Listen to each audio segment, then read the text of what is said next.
आज हम स्टार्ट करेंगे कि नया chapter microbes in human welfare.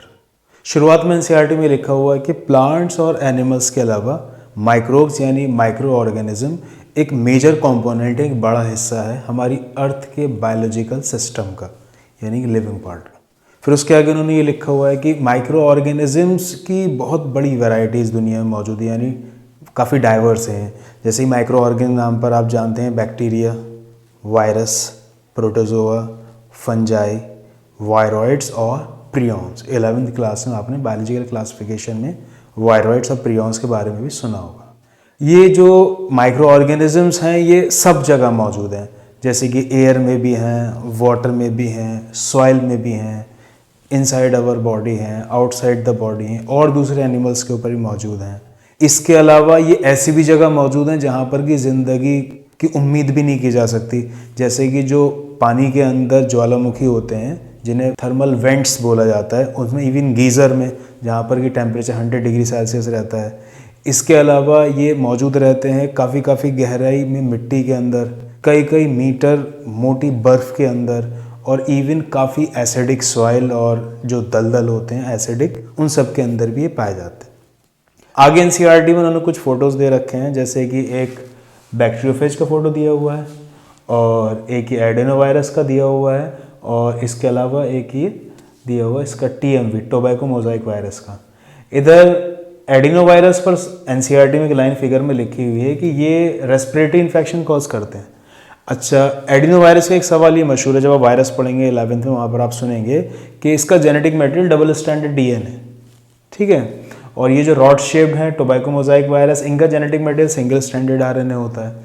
इनके बाकी सवाल हम उधर पढ़ेंगे। इधर एक लाइन ये लेते हैं कि इधर एनसीईआरटी में फिगर में ये लिखा हुआ है कि ये जो टोबैको मोज़ाइक वायरस ये रॉड शेप्ड है और ये जो एडिनोवायरस है ये रेस्पिरेटरी इन्फेक्शंस कॉज करते हैं, ठीक है ना।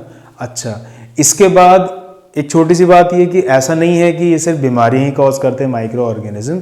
काफ़ी सारे माइक्रो ऑर्गेनिज्म ऐसे हैं जो कि हमें काफ़ी फ़ायदा पहुंचाते हैं, घरेलू चीज़ों में भी और इंडस्ट्रियल लेवल पर भी, कॉमर्शियल लेवल पर भी इनसे काफ़ी सारी चीज़ें बनाई जाती हैं, बेची जाती हैं, ख़रीद फरोख्त की जाती हैं।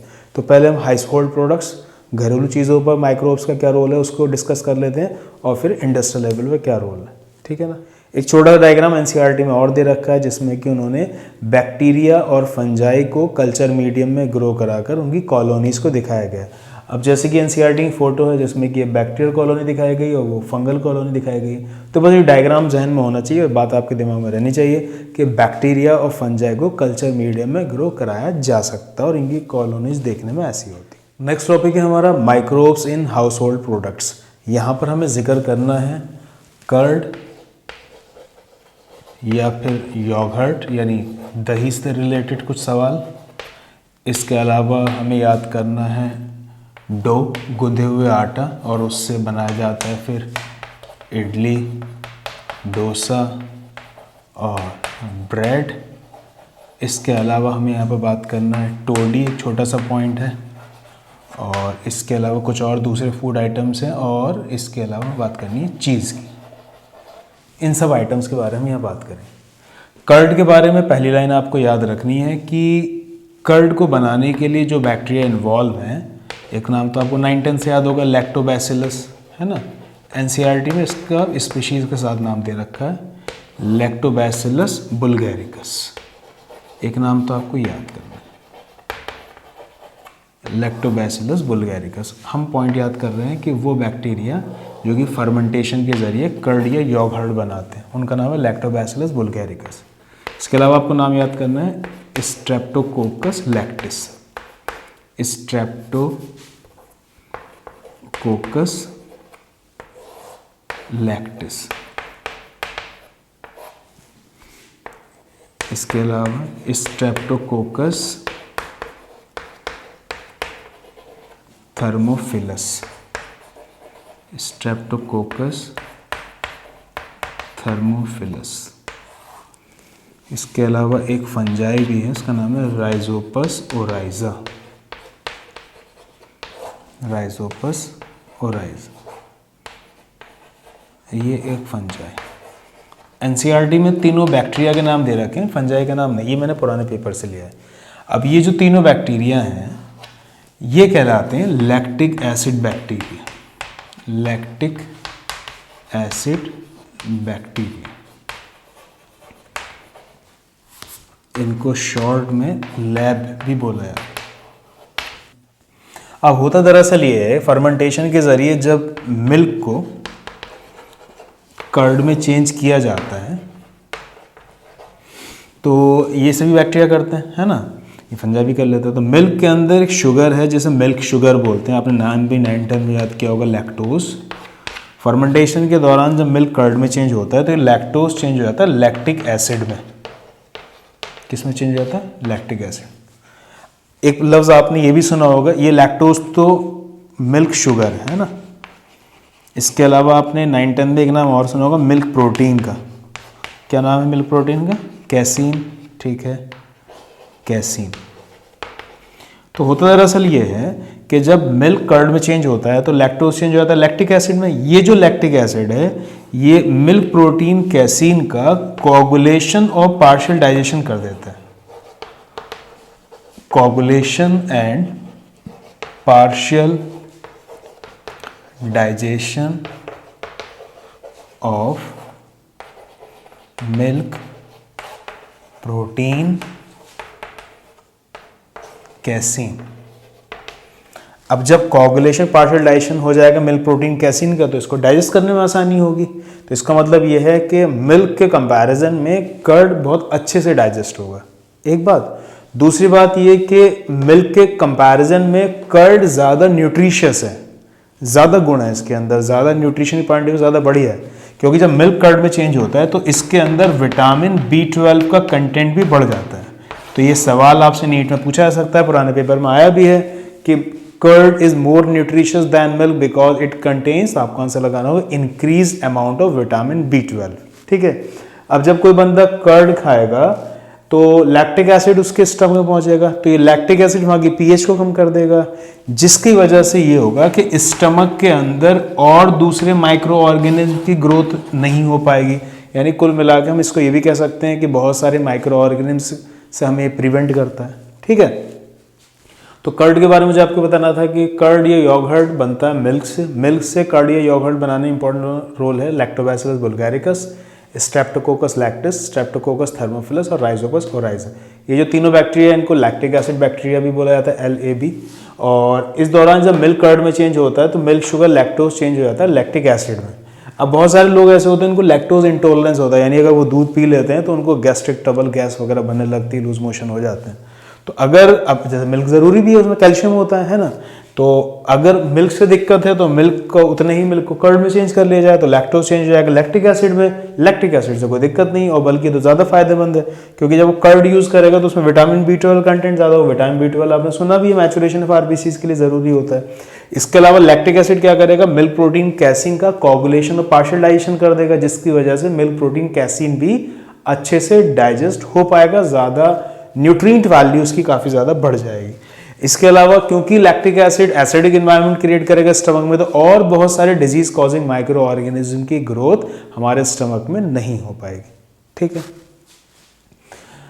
अब जब आटा गूंधा जाता है, खासतौर से वो जो इडली डोसा ये ब्रेड बनाने के लिए, तो आपने देखा हो काफ़ी मोटा मोटा होता है, यानी काफ़ी फूला हुआ होता है, उसकी काफ़ी पफी अपीयरेंस होती है। ये जो पफी अपीयरेंस होती है डो की, इसकी वजह ये होती है कि उसके अंदर प्रोड्यूस होता है कार्बन डाइऑक्साइड गैस। तो ये सवाल ही कॉम्पिटिशन पूछा जाता है कि the puffed up appearance of the dough of idli dosa और bread is due to production of, तो आपको आंसर लगाना हो कार्बन डाइऑक्साइड गैस। अब क्योंकि ये सारी प्रोडक्ट फर्मेंटेशन से बनते हैं, फर्मेंटेशन इज एनारोबिक रेस्पिरेशन, तो वहां कौन सी गैस बनेगी? Carbon dioxide gas. ठीक है। अब यहां पर एक दो सवाल ऐसे बनते हैं कि जब डो से इडली डोसा बनाया जाएगा, इडली या फिर डोसा बनाया जाए, तो जो बैक्टीरिया जिनके जरिए फर्मेंटेशन कराया जाता है आटे का, गूंधे हुए आटे का, वो है ल्यूकोनोस्टॉक और स्ट्रेप्टोकोकस। ये सवाल आपको याद करने पेपर में पूछे गए। तो ल्यूकोनोस्टॉक, स्ट्रेप्टोकोकस बैक्टीरिया के जरिए इडली वाला आटा और डोसा वाला आटे को फर्मेंट किया जाता है, फूल जाते हैं वो काफी। ऐसे एक सवाल ही पूछा जाता है कि ये जो ब्रेड बनाई जाती है है ना, ब्रेड भी काफ़ी पफी होती है, उसमें भी सुराख नज़र आते हैं, वहाँ भी कार्बन डाइऑक्साइड गैस बन रही होगी। दूसरा सवाल ये कि ब्रेड को फर्मेंट करने में, ब्रेड के आटे को फर्मेंट करने में कौन सा माइक्रो ऑर्गेनिज्म इन्वॉल्व है? मेरे ख्याल से आप 9th-10th से सुनते आ रहे हैं, यीस्ट, है ना। साइंटिफिक नेम क्या है इसका? सैकेरोमाइसीस सेरेविसी, है ना, सैकेरोमाइसीस सेरेविसी। तो सैकेरोमाइसीस सेरेविसी यानी कि यीस्ट को इस्तेमाल किया जाता है डो को फर्मेंट करने में, ब्रेड बनाने के लिए, इसलिए इसको यीस्ट को बेकर्स यीस्ट भी बोला जाता है। क्या बोला जाता है इसको? Baker's yeast. याद रहेगी इतनी बात, ठीक है। इसके अलावा एनसीईआरटी में जिक्र है टोडी का। टोडी एक ट्रेडिशनल ड्रिंक है साउथ इंडिया की। जैसे कि मूवी में आपने देखा होगा, साउथ वाली मूवीज में कि अक्सर बीच में गाना आता है, उसमें इतने बड़े बड़े पीतल के गिलास में सफ़ेद कलर का दूध सा लोग पीते हैं, फिर नशे में हो जाते हैं। तो दरअसल वो वहाँ की ट्रेडिशनल ड्रिंक है, मतलब बहुत ज़्यादा कॉमन है साउथ इंडिया में। टोडी उसका नाम। इसे बनाया जाता है सैप ऑफ पाम ट्री से। पाम ट्री मतलब कोकोनट पाम या डेट पाम। तो इन्होंने नारियल का जो पेड़ होता है उसकी छाल को छील देते हैं, फिर उसमें से जो जूस निकलता है, प्लांट सिक्रीशंस निकलते हैं, उसे फर्मेंट करा देते हैं, तो उसमें नशा होता है, वही कहलाता है टोडी। तो एनसीईआरटी में इसका जिक्र है। टोडी एक ट्रेडिशनल ड्रिंक है सदर्न इंडिया की, साउथ इंडिया की, जिसे बनाया जाता है from the SAP of palm tree. तो ये सवाल आपसे पूछा जा सकता है, आपको याद होना चाहिए। इसके अलावा उन्होंने ये भी बताया कि और बहुत से फूड आइटम्स हैं जिनको फर्मेंट करके इन माइक्रोब्स के जरिए फिर इस्तेमाल किया जाता है, जैसे कि बैम्बू शूट्स को एनसीईआरटी में जिक्र है, सोयाबीन को और फिश को। बैम्बू शूट्स, सोयाबीन और फिश को भी फर्मेंट कर खाया जाता है, ठीक है ना। अच्छा, इसके अलावा चीज़ के बारे में एक दो बात याद होनी चाहिए। जैसे कि एनसीईआरटी में जिक्र है कि डिफरेंट वैरायटी चीज़ की मार्केट में अवेलेबल है, और ये अलग अलग टाइप की चीज़ आपको देखने को मिलेगी, क्योंकि उनका सबका टेक्सचर अलग अलग होता है, फ्लेवर अलग होता है, और इवन टेस्ट भी डिफरेंट होता है। तो डिफरेंट वैरायटी चीज़ की जो बनाई जाती है, छूने में उनका टेक्सचर भी अलग लगेगा, खुशबू भी अलग होगी, टेस्ट भी अलग होगा। वो अलग अलग तरीके के माइक्रो ऑर्गेनिज्म को के जरिए फर्मेंट करा के उन्हें बनाया जाता है। जैसे एक दो वैरायटी का एनसीईआरटी में भी जिक्र है, जैसे कि एक होती है स्विस चीज, चीज पनीर। तो सवाल पूछा गया है कि स्विस चीज किससे बनाया जाता है, तो आपको आंसर याद करना है। बैक्टीरिया, उसका नाम है प्रोपियोनी बैक्टीरियम शर्मानी। क्या नाम है? Propionibacterium shermanii. इस बैक्टीरिया के जरिए फर्मेंटेशन कराकर स्विस चीज बनाई जाती है। इसके अलावा एक और चीज है, इसका नाम है रॉकफोर्ड चीज। रॉकफोर्ड चीज, इसको ब्लू चीज भी बोला जाता है, ब्लू चीज भी बोला जाता है। सवाल पूछा जाता है इसे किससे फर्मेंट किया जाता है? प्रोपियोनी बैक्टीरियम शर्मानी तो एक बैक्टीरिया है। रॉकफोर्ड चीज बनाई जाती है फंगस से, उसका नाम है पेनिसिलियम रॉकफोर्टाई। क्या नाम है? पेनिसिलियम रॉकफोर्टाई। ये एक फंजाई। अब इंपॉर्टेंट बात यह है कि जनरली जो फर्मेंटेशन के प्रोसेस हो रहे हैं इनमें बैक्टीरिया का ही जिक्र हो रहा है। ये रॉकफोर्ड चीज बनाई गई फंजाई से। एनसीईआरटी में पेनिसिलियम नाम नहीं दे रखा है, फंजाई लिखा हुआ है। तो यही एक सवाल बन सकता है कि ऐसा कौन सा चीज है जो कि फंजाई के जरिए फर्मेंटेशन से बनाई जाती है? रॉकफोर्ड चीज। इसको ब्लू चीज क्यों कहा जा रहा है? जैसे पनीर के आपने पीसेस देखे हैं, अगर रॉकफोर्ड चीज को आप देखेंगे, क्योंकि पेनिसिलियम से बनाया जाता है, पेनिसिलियम को ब्लू ग्रीन मोल्ड भी बोला जाता है, तो आपको पनीर के पीसेस पे सिर्फ बारीक बारीक ब्लू कलर की लाइन नजर आएंगी, जैसे हाथों पर नसें दिखती हैं। तो ब्लू वेन चीज या ब्लू चीज इसको इस वजह से बोला जाता है, ठीक है। अगर सवाल आपसे पूछा जाता है कि चीज को कैसे बनाया जाता है, तो चीज को बनाने के लिए अगर क्वेश्चन पूछा जाता है, दो आंसर तो आपको यही याद करने हैं, ल्यूकोनोस्टॉक और स्ट्रेप्टोकोकस। इसके अलावा तीसरा नाम लैक्टोबैसिलस। तो चीज किस किस से बनाया जाता है? तो चीज बनाया जाता है ल्यूकोनोस्टॉक, ल्यूकोनोस्टॉक, इसके अलावा स्ट्रेप्टोकोकस, स्ट्रेप्टोकोकस और लैक्टोबैसिलस, लैक्टोबैसिलस। इतने नाम आपको याद होने चाहिए, पुराने पेपर में भी इनका जिक्र हुआ है।